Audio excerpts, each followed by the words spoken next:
حضرت عبادہ بن صامت رضی اللہ عنہ بیان کرتے ہیں کہ رسول اللہ صلی اللہ علیہ وسلم نے جبکہ آپ کے صحابہ کرام کی ایک جماعت آپ کے ارد گرد تھی، فرمایا تم اس بات پر میری بیعت کرو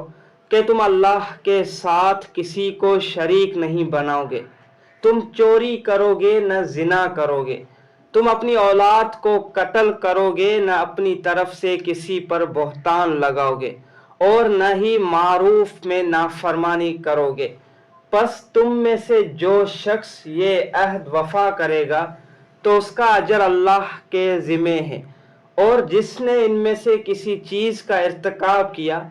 اور اسے دنیا میں اس کی سزا مل گئی تو اس کے لیے کفارہ ہے، اور جس نے ان میں سے کسی چیز کا ارتکاب کیا پھر اللہ نے اس کی پردہ پوشی فرمائی تو اس کا معاملہ اللہ کے سپرد ہے، اگر وہ چاہے تو اس سے درگزر فرمائے اور اگر چاہے تو اسے سزا دے۔